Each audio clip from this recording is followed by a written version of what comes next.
Imagine a group of Harley-Davidson riders roaring through Missouri's Ozark Hills, leather jackets gleaming, engines echoing like a tribal drum. They're not just riders, they're part of a brotherhood, a cult of brand believers who see themselves as rebels with a cause.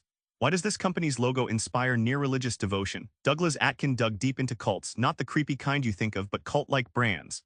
What's the secret sauce that turns customers into true believers? Hang tight, you'll never see marketing the same way again. At first, it sounds wild, comparing Nike to a secret society.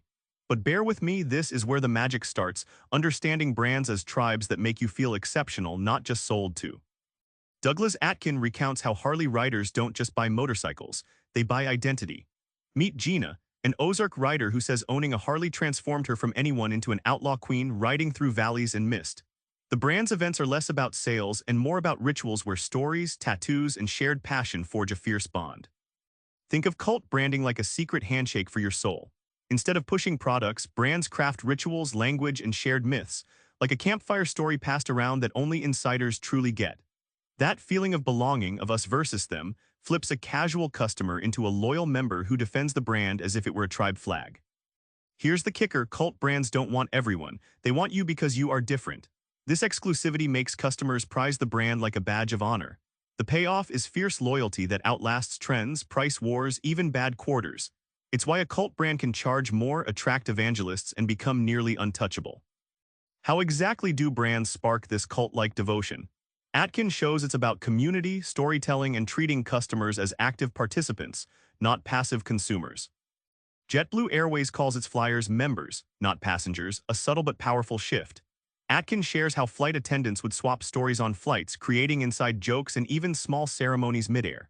Suddenly, passengers felt part of a crew, not just a seat number. This sense of inclusion built unexpected loyalty in a brutally competitive industry. Atkin unpacks how brands like Ben & Jerry's don't just sell ice cream, they sell a progressive story, fair trade, quirky flavors, social activism.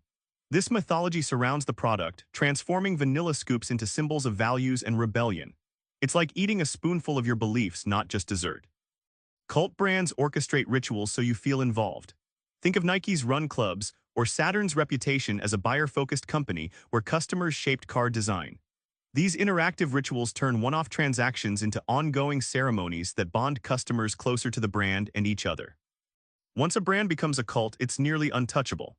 Why? Because loyalty born from belonging isn't just buying habits, it's identity and intention locked tight. Look at Saturn, a small car company that attracted a fiercely loyal customer base despite a crowded market.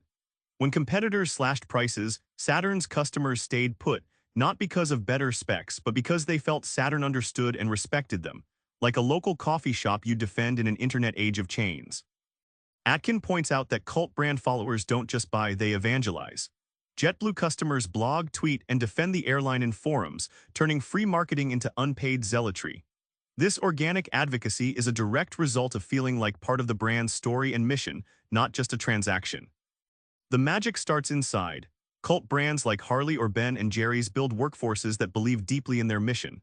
This internal alignment infuses every customer interaction with passion. Employees aren't just cogs, they're missionaries. And customers sense that authenticity in every handshake, call, and product touchpoint. Back in the Ozarks, Gina's Harley isn't just a bike, it's a symbol of who she is. That story is your takeaway. If you want customers who come back for life, don't just sell them stuff. Make them feel part of a story bigger than themselves. Try this, find a way today to reward your customers' uniqueness, invite them into a ritual, or tell a story they can't resist claiming. That's the start of a cult brand. Subscribe for more book summaries like this one.